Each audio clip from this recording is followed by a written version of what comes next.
Vamos lá, continuar essa live. Aguardando o Felipe entrar aí pra gente continuar essa live. Vamos lá. Só esperando o Fê voltar aí.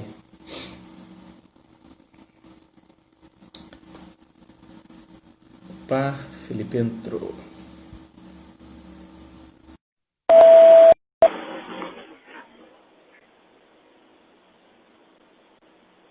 Aguardando. Pronto. Valeu, Rafa. Obrigadão, viu? Aproveita, já clica no aviãozinho e manda pra mais gente. Sim. O Fê, continua então aí sobre essas questões de centrão, tudo. Pode continuar teu raciocínio. Não, então, o Bolsonaro, o posicionamento dele, apesar de haver boa vontade, pelo menos assim, né, isso é pessoal, eu enxergo essa boa vontade nele, foi um fiasco. Ele poderia ter sido um líder muito mais como outros líderes de direita no mundo, né? Até mesmo como o primeiro-ministro inglês. Ele poderia ter se comportado como outros líderes de direita que também até concordam com ele sobre cloroquina, mas ele poderia ter sido mais estratégico, mais político. Né? É que às vezes a gente espera do Bolsonaro que ele não seja político. Só que tem momentos não. Ele é presidente, ele precisa ser político. E ele ele poderia ter agido com estratégia, como o primeiro-ministro inglês, ou até mesmo o Trump meio que agiu como ele no começo, depois que ele viu que o negócio estava pegando fogo, que ele começou a agir de outra forma, né, o Trump. Mas aí o Bolsonaro poderia ter seguido essa linha, né? Ele preferiu ficar ainda muito no embate. Então, assim, poxa, era momento no meio da pandemia e causou uma instabilidade no povo tão grande, essa coisa de sai ministro, entra ministro, sai coisa, não sei o que coisa, e será que tem crime, interferência na polícia, não sei o que e tal, enfim. Né? E aí eu vou falar sobre isso, mas eu quero terminar de falar sobre a pandemia. Aí beleza, isso foi o erro do Bolsonaro, mas eu não diria que o governo federal agiu errado. Eu acho que o Ministério da Saúde, o trabalho foi muito bom, sabe? Conduzido pelo ministro Gandetta, depois pelo ministro Tais e agora pelo ministro interino. Eles continuaram incentivando o povo a ficar mais em casa e tal, ao isolamento social, mas também não fazer um lockdown total. E isso é estratégico também, porque o que acontece, gente? Eu sei que muitos eram a favor do lockdown, só que o Brasil ele vive uma realidade que não é a mesma de muitos países. Por exemplo, existem países em que as pessoas têm, por exemplo, a cultura de ter dispensas na casa que tem alimentos guardados, por exemplo, para um mês. Então, uma pessoa para um mês, ela tem alimento na casa dela por um mês. Gente, no Brasil, a realidade palpável nossa aqui é o seguinte, vai dando o dia de receber o salário, você está na pindaíba, você está desesperado, o dia que você recebe, você já paga as suas contas, você já vai fazer a compra de mês, e aquilo dura pro mês. Né? A gente tem essa realidade aqui no Brasil. E aqui, sem falar dos que não tem nem o suficiente pro mês, né? Fê, eu queria até falar um pouco sobre isso aí. Porque existe até meme na internet que, meu salário chegou, já foi embora. Porque realmente é uma realidade. Aqui ninguém sabe, por exemplo, hoje eu vejo urgentemente precisando de educação financeira nesse país, gente. Principalmente no ensino médio. Ninguém sabe lidar com dinheiro no nosso país. Eu atuando como educador financeiro hoje, eu vejo essa necessidade. Tem gente que vem falar comigo de umas coisas tão básicas, sabe? Que deveria acontecer e não acontece, não tem.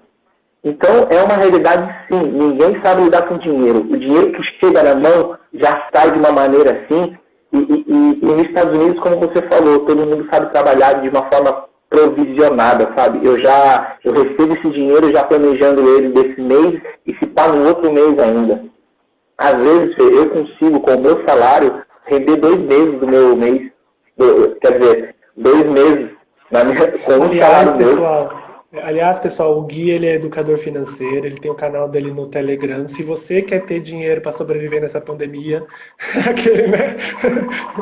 Se inscreve aí no Telegram dele, que ele passa dicas muito boas. Eu, quando tenho dúvida de investimento, eu já entro em contato com o Gui e falo, Gui, o que rende mais? O que não sei o que. Mas no link, link da minha bio tem lá, só você ir na link da minha bio e entrar no Telegram, que lá eu dou bastante dicas sobre educação financeira. Tem que fazer aqui um jabá, né, Gui? Mas assim, a Esther também, a Esther que está aí, ela tem um canal também sobre educação financeira. É muito interessante. Esther, depois coloca o link aí pro pessoal, tá bom? Vamos conversar você e eu depois. Mas enfim, existe uma realidade no Brasil, e isso a gente falou, Gui, dos que recebem salário. A gente não está considerando aqui os que já estão na realidade do desemprego, que são incríveis 12 milhões ou mais. Esse número cresce, infelizmente. E nessa pandemia está contabilizado para ter mais 3 milhões de empregos. E a gente tem a realidade também da pobreza. A gente tem pessoas que vivem abaixo da linha da miséria, né? Então... Ai, desculpa, ela falou que ela não tem, não. É que eu achei que ela tinha um canal de política econômica. Enfim. De qualquer forma, existe por isso que o lockdown não daria certo no Brasil. E realmente com o isolamento parcial, você viu que já tinham pessoas que realmente iam para a rua às vezes para pedir comida.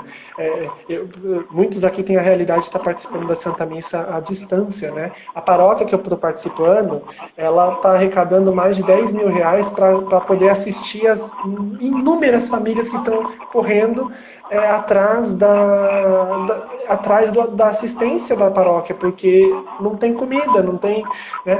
Enfim, é uma situação muito triste. Então a gente tem dois problemas. A gente tem um problema de saúde e um problema social que está em conjunto, né? Está andando junto. Então, às vezes, se justamente o presidente e o Ministério da Saúde tivessem um pouco mais alinhado, às vezes eles iam até conseguir pensar em estratégias melhores para lidar com a realidade. Só que o que acontecia? A gente tinha o Ministério da Saúde tentando fazer isso e o presidente falando assim, fiquem calmos, aqui o Brasil é tropical, é calor, não vai se espalhar tanto vírus, não sei o que e tal. E parece, isso gente, me confirmem, tá? Porque isso eu ouvi, eu não vi em nenhum lugar, mas eu vi que cada vez que o presidente se pronunciava, acontecia uma realidade, picos de saídas de pessoas aglomeradas, sabe? Então, isso é um problema, porque a gente está no meio de uma pandemia, que não se tem cura, não se tem vacina.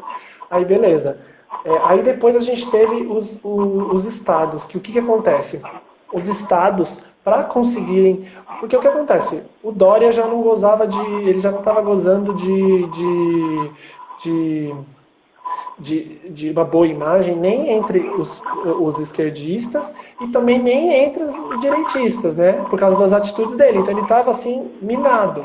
De alguma forma, os governos de prefeituras, de municípios e as prefeituras e governos estaduais enxergaram uma maneira de se fazer um tipo de campanha em torno da propaganda do medo, sabe? Então, assim, você tem estados que, e isso é muito grave. Vocês percebem como é grave ter subnotificação? É isso. A gente fala de não sei quantos mil mortos aqui no Brasil. Esse número pode ser ou menor ou maior, porque a gente tem subnotificação e isso é muito grave, né? Enquanto tem vários países fazendo testes, a gente não tem isso aqui. Né? E um teste custa mais de 300 reais. Aí, né? É um negócio fora de cogitação.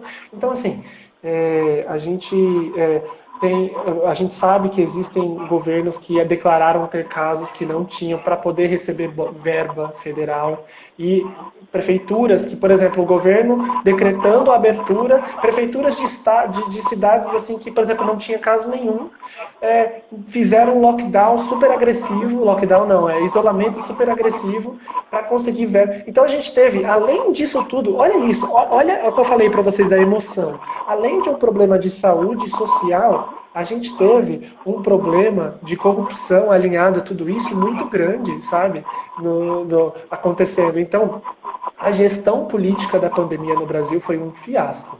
Seja pelas atitudes do presidente, dou um joinha para o Ministério da Saúde, mas os governos estaduais e as prefeituras... O ministro Witzel está sendo aí até, acho que tem mais de 10 pedidos de impeachment.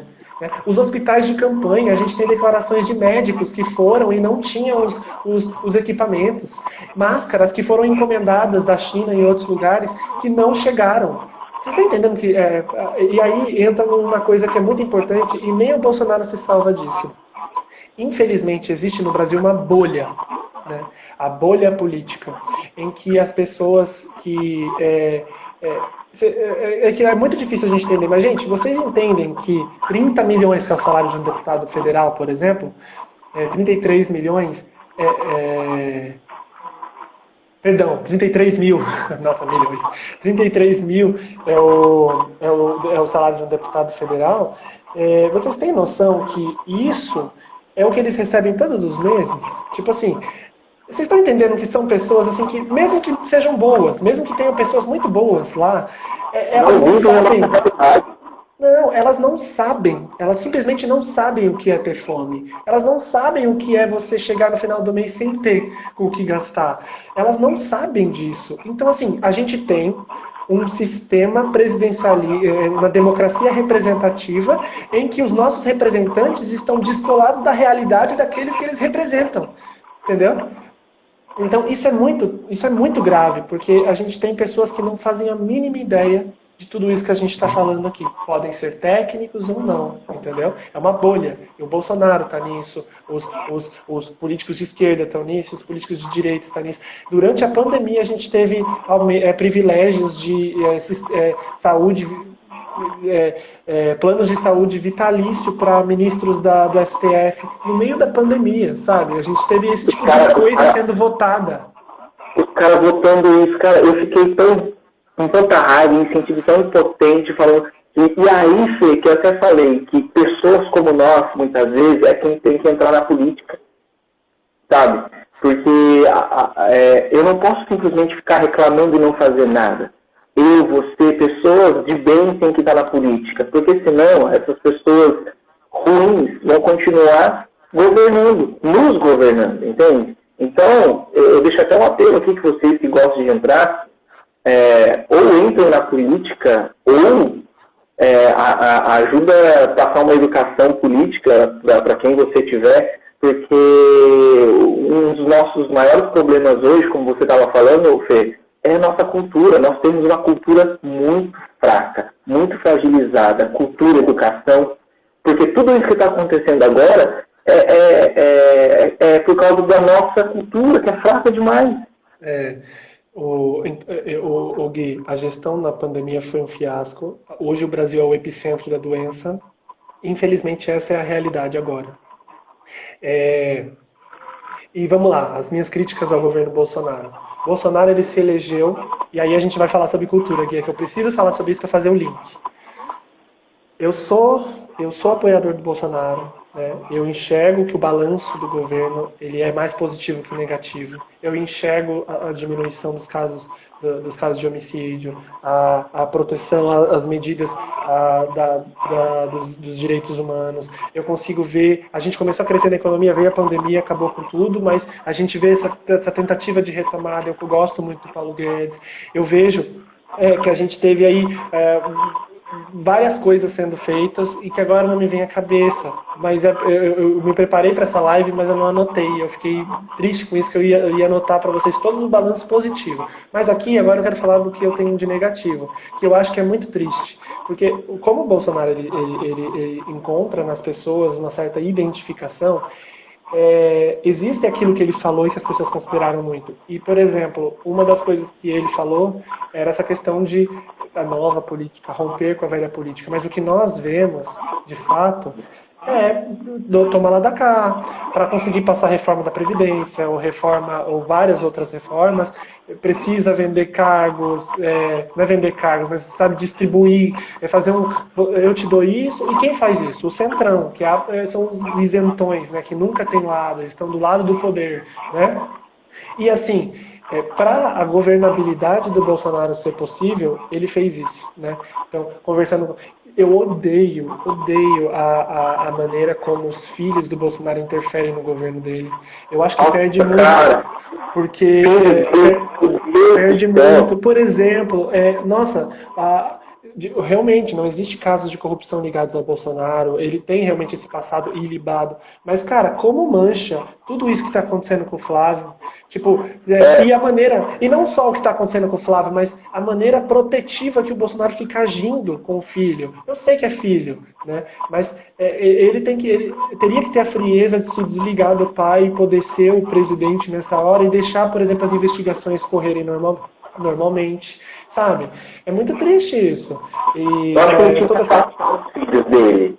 Eu digo na questão às vezes política, da agressividade, né? Exatamente. A própria agressividade dos filhos dele. A agressividade dos filhos dele, né? Então, assim, é muito... Nossa, cara, isso desgasta muito. Então, às vezes que a gente espera assim, uma atitude um pouco mais... Olha, vou falar até num português mais claro. Tem hora, a gente zoava tanto a Dilma por causa dos discursos, tem horas que a gente morde a língua, né? E isso é triste. Só que assim, vamos lá. Eu ainda falei, isso são figuras do governo, mas o saldo do governo, para mim, ele é positivo. Os dados dizem isso, né? Os dados dizem isso. Algumas reformas passaram pelo governo, espero que outras, porque ainda tem um tempo ainda de governabilidade, de governabilidade não, um tempo de mandato ainda, então a reforma tributária, as coisas todas que a gente está esperando que aconteçam, né? Porque não é só a reforma da Previdência, a gente sabe disso, né? E, enfim, mas até agora o saldo se mostrou positivo, né? Em números. Então, e é muito engraçado que mesmo com tudo isso acontecendo, muitos ainda se sentem representados. E é por isso que eu sou a favor. É um negócio, é um dilema. Tem coisa que eu discordo e falo assim, mas caramba, eu fico impressionado com essa maneira que o Bolsonaro encontrou de se comunicar com a população, né? Mas vamos lá. Eu acho que o governo dele perde muito sem estratégia política. O Bolsonaro parece que ainda está na campanha, às vezes.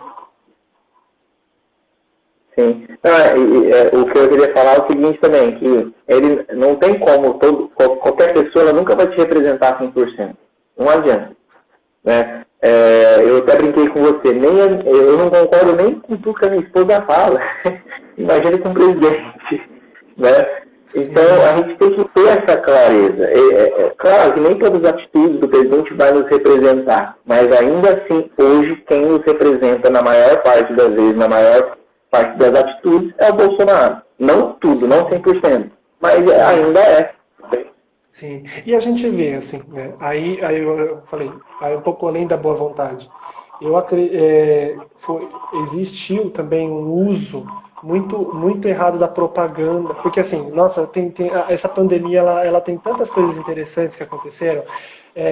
Não é só erros do governo, a maneira como a mídia tratou a pandemia, por exemplo, o Bruno Covas, lá em São Paulo, o prefeito, ele mandou cavar inúmeras covas lá acho que foi no cemitério da Consolação, não tenho certeza se é da Consolação, mas eu acho que é lá. E foram inúmeras covas, assim, e na prática, nem metade das covas foram preenchidas. Mas se usou muito da imagem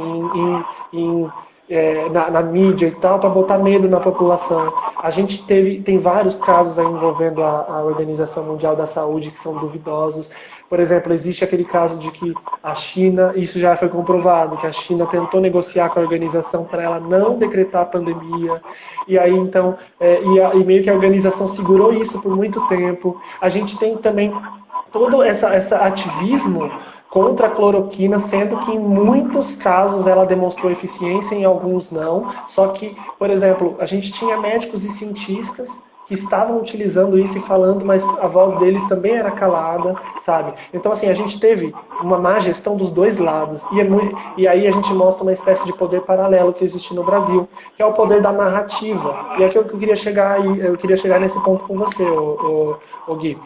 A gente falou que, e aí eu entendo isso, e é muito triste que isso tenha acontecido, mas eu entendo que é preciso que o Bolsonaro, por exemplo, faça aliança com o Centrão, é preciso que ele use de velha política, essas coisas assim, sabe por quê? Porque o que aconteceu no Brasil foi uma reviravolta política, mas não cultural. Então a gente teve, do nada, uma quebra brusca, né? Nunca havia tido, desde da proclamação da República, a gente não teve verdadeiramente um governo de direita, né? Um governo que se posiciona como conservador. Então o que acontece? O que aconteceu lá foi muito drástico. Então a gente teve do nada um líder ali.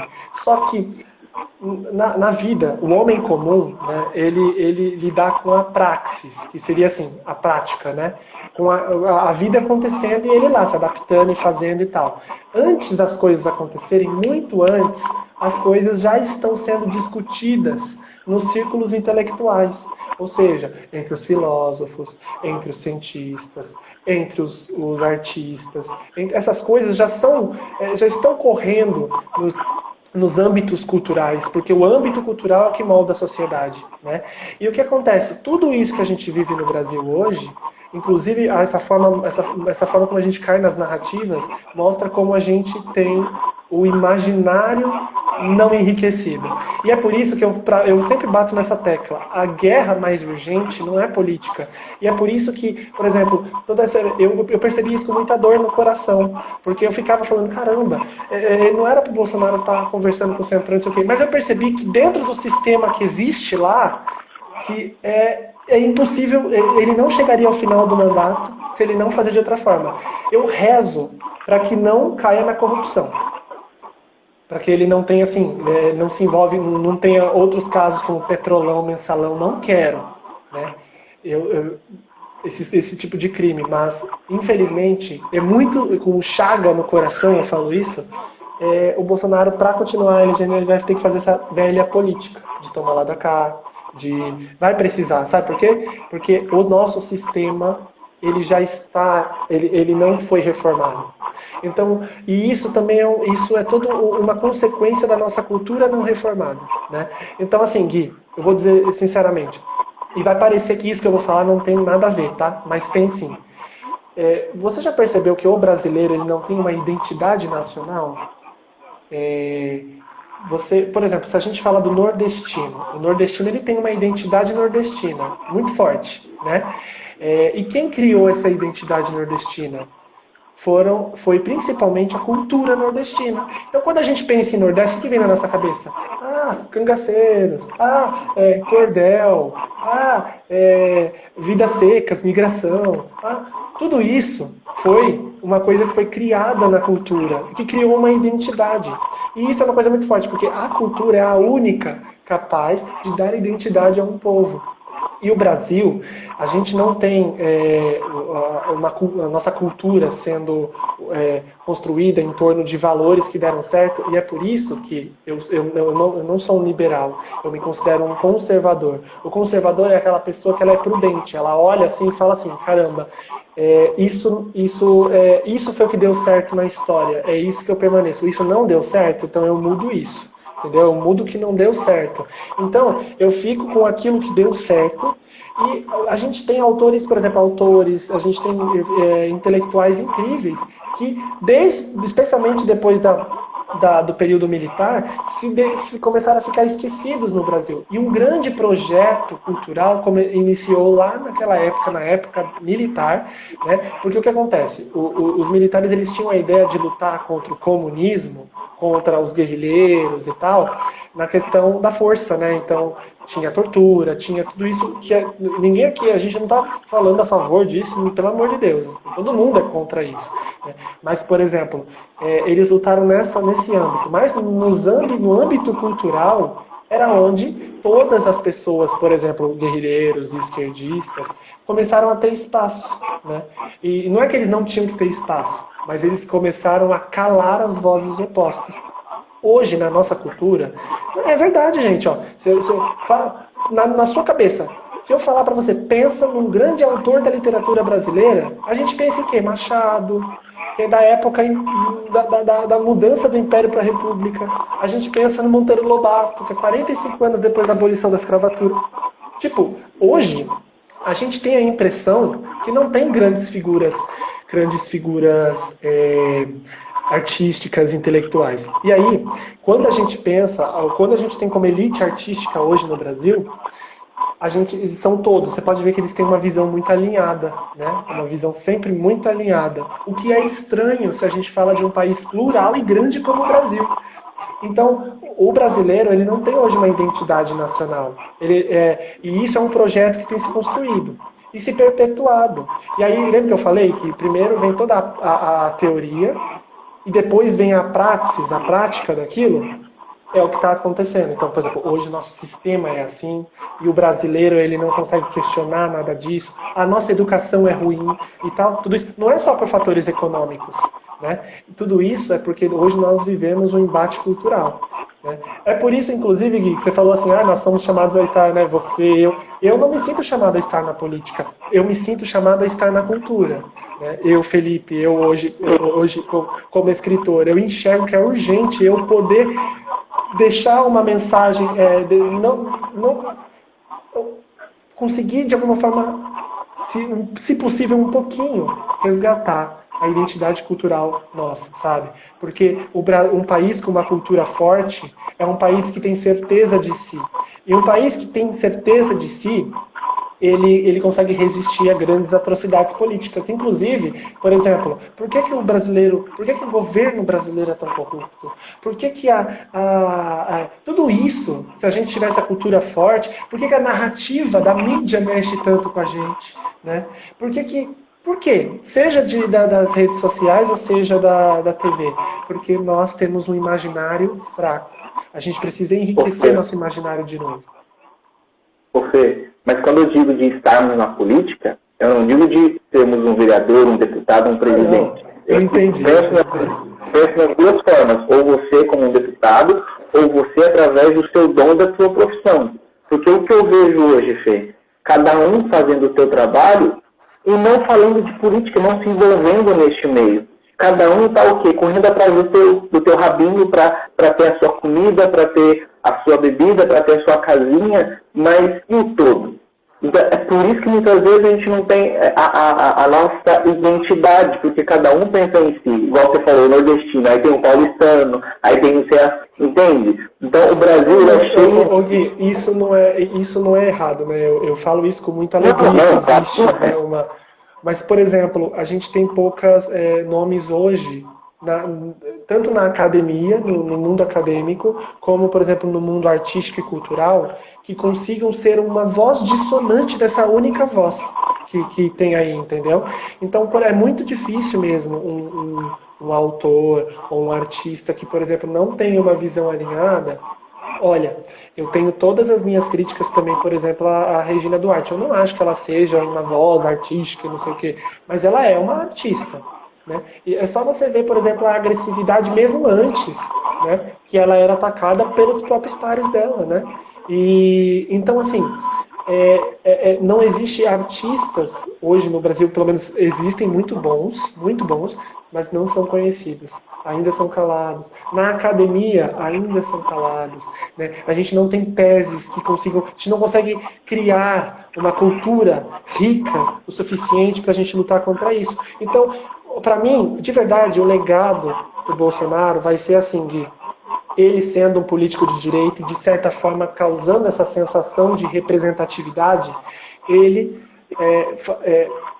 pelas palavras dele ou pelas atitudes concretas dele, assim, ele consegue permitir que influenciadores, e aqui eu não estou me restringindo a influenciadores digitais, tá? Mas formadores de opinião, filósofos, artistas que hoje seguiriam uma linha mais de direita ou conservadora,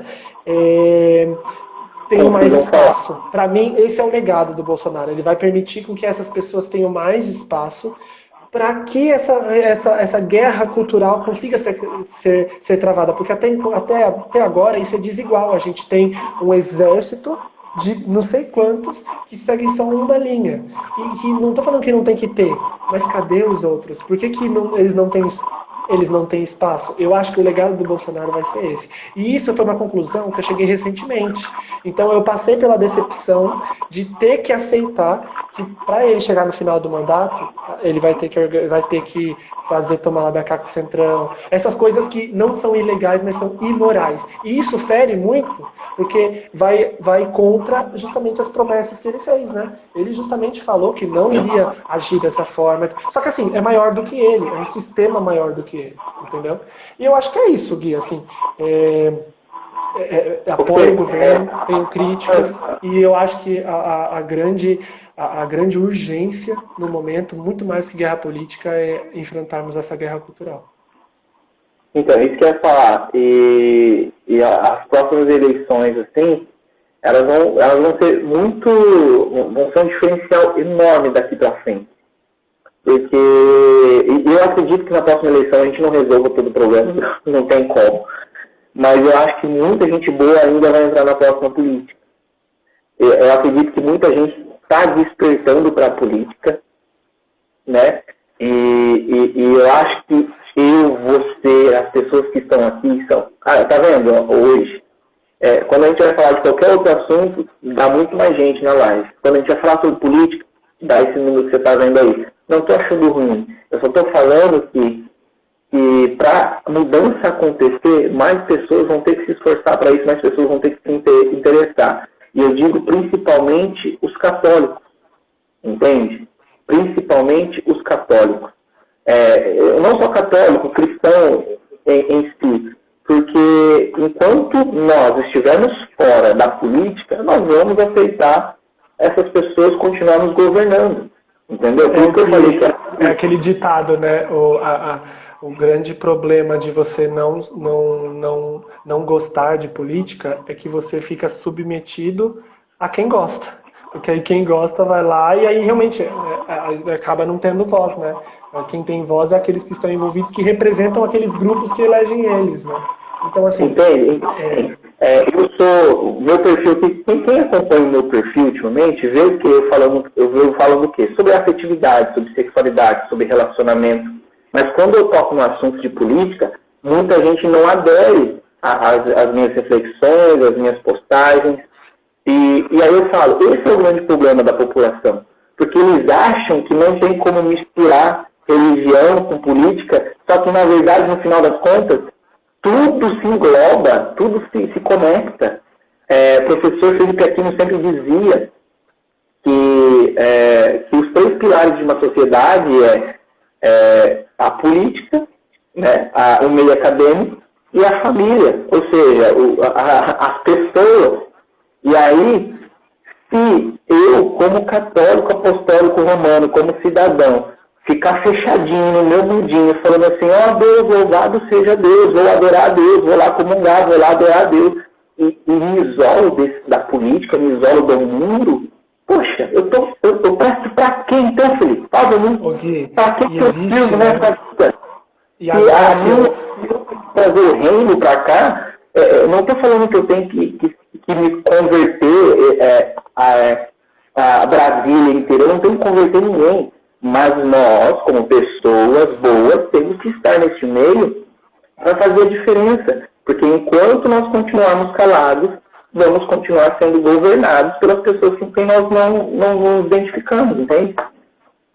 Sim, e assim, né, Gui, quem está aqui assistindo, quem acompanhou até agora, gente, muito obrigado. Vocês podem perceber que a gente não trouxe solução nenhuma. A gente está trazendo inquietações, né? Quais são as críticas que nós temos, por que nós continuamos apoiando mesmo assim, o que a gente enxerga que é o maior dos problemas. O Gui falou aí da questão da falta de educação financeira, eu falei da guerra cultural, a gente abordou um pouquinho desses movimentos atuais que estão acontecendo aí, mas toda essa conversa, e eu espero que todo mundo saia daqui um pouco incomodado com isso, sabe? Porque a gente precisa ser sal da terra, né? E agora eu vou dar um puxão de orelha a todo mundo aqui que, como eu, é da renovação carismática. Porque, gente, eu também, e o Gui também, a gente é do Xandarai também, do Chama lá na Maria Braga.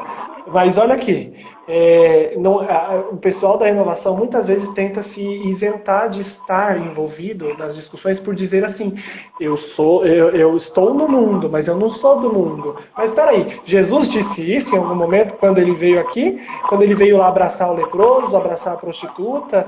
Não. Né? Então, assim, se o Papa Francisco também falou que a política é um alto grau de caridade, como o Rafael citou aí, né, no chat, a gente precisa estar envolvido, a gente precisa dar razão à nossa fé, porque diferente, a fé cristã, ela é uma das fés mais concretas que existem, porque a gente vê isso na história, baixando aqui de novo o professor de história, vou até pôr o óculos aqui, ó. Ao longo da história foi o catolicismo que transformou a astrologia em astronomia, a alquimia em química, as filosofias, as mitologias em teologia. Tipo, a nossa fé ela sempre foi muito encarnada, né? Foi a nossa fé que quando teve invasões dos bárbaros, ela que manteve, ela que recivilizou a Europa, ela que recivilizou o povo, porque justamente ela é uma fé muito encarnada na realidade. Então, assim, estamos no mundo e a gente precisa deixar um rastro de amor pelo mundo, né? Então, assim, quando morrermos, eu acho que isso consiste a santidade. Isso que consiste a santidade, é a gente passar por esse tempo e conseguir deixar um rastro de amor, seja ele na política, na cultura ou onde for. Depois que Jesus ressuscitou, ele foi rezar pelos apóstolos. Em João 17 ele disse assim, não peço que os tires do mundo, mas que os livres do mal. Ou seja, eu estou no mundo. E ele não pede que Deus os tire do mundo. Porque senão ele não teria colocado aqui. Então, eu estou no mundo sim para fazer do mundo um lugar melhor, né? Eu estou no mundo sim para plantar o amor de Deus aqui. Eu estou no mundo sim e eu tenho uma missão, né? E a minha missão, a sua como ambiental, o que você é formado? Desculpa. Sou engenheiro ambiental. O Rafa fez várias perguntas aí, perguntas da gestão ambiental, mas isso fica para outro dia, Rafa. Eu faço uma live sobre isso. Eu, como educador financeiro, mas nós temos cada um a sua missão aqui de fazer o que é certo. E a política, ela está envolvida em tudo. Quer queira ou não, política é tudo, na verdade. Por exemplo, meu casamento é uma política, porque eu tenho que administrar essa casa. Eu tenho que trabalhar pelo bem comum do meu filho e da minha esposa. Ou seja, o que eu faço dentro de casa no meu casamento é política. Né?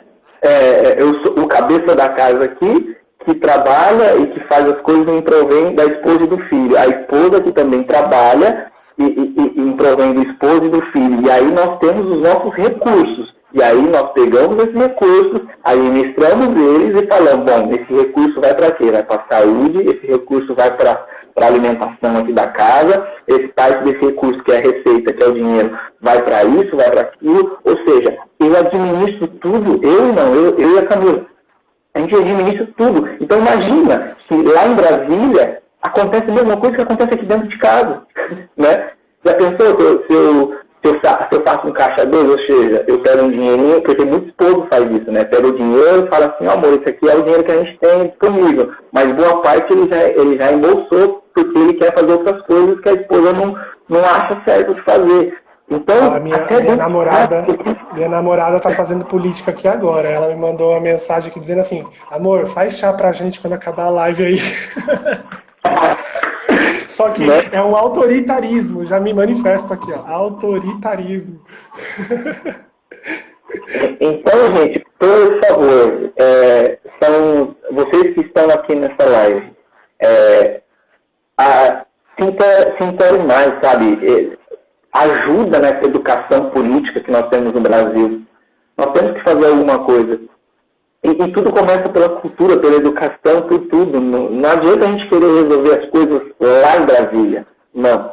A coisa está mais embaixo. Né?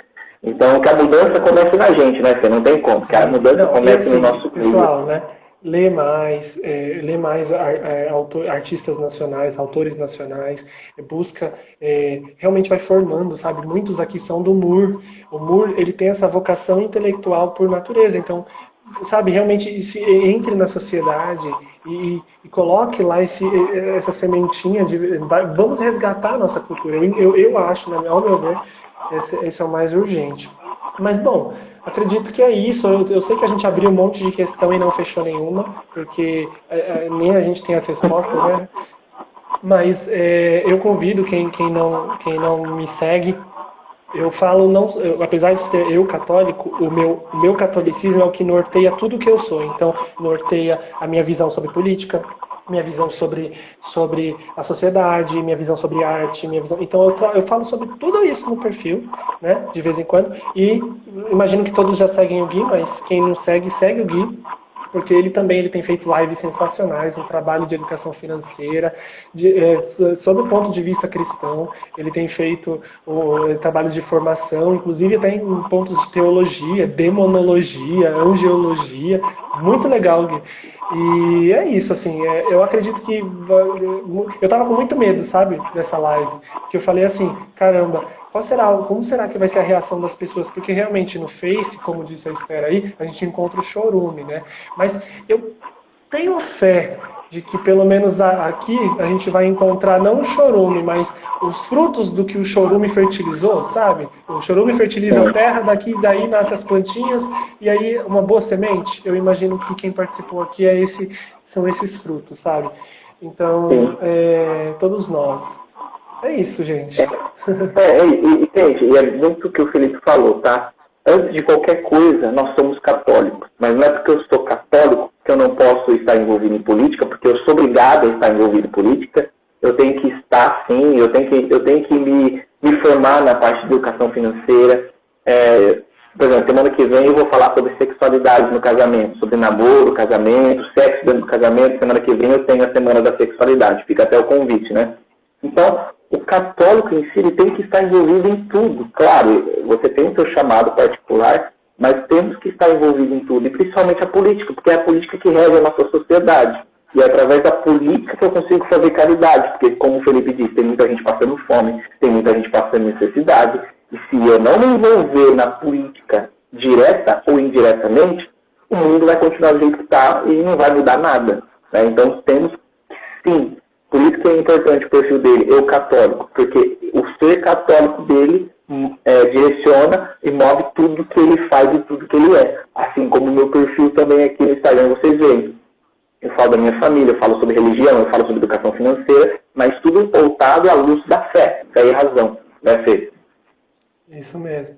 E tem muitas pessoas muito melhores que nós, né, Gui?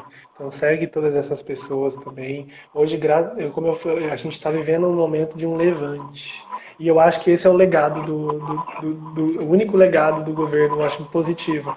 As vozes de direita e tal estão se permitindo ser escutadas mais, né?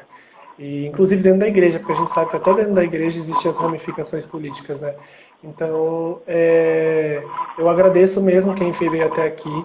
Eu conheço alguns, outros eu não conheço. Eu sei que, inclusive, tem alguns, né, que têm um pensamento diverso, tem um pensamento mais progressista, só que eu acho que é isso, sabe? Eu ouvi, espero que o que a gente falou tenha ajudado em alguma coisa. E, apesar de ter sido um papo de compadre, possa ter causado aí uma reflexão dialética em você, né? Sim. Mas é isso, gente.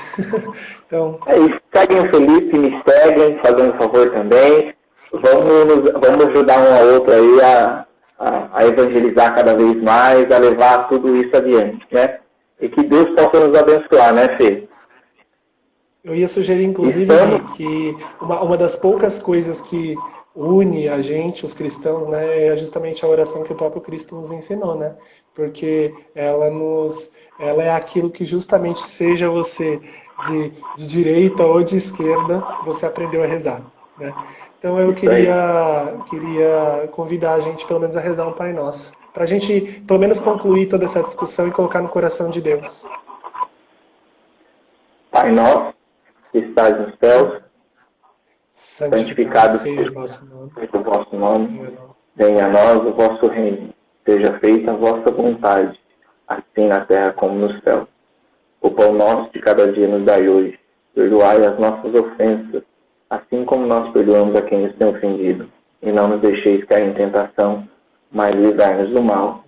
Amém. Amém. Amém. Então, gente, boa noite. Tchau, tchau. Obrigado, viu, Fê? Obrigado, pessoal, aí, por ter acompanhado. Tchau, tchau.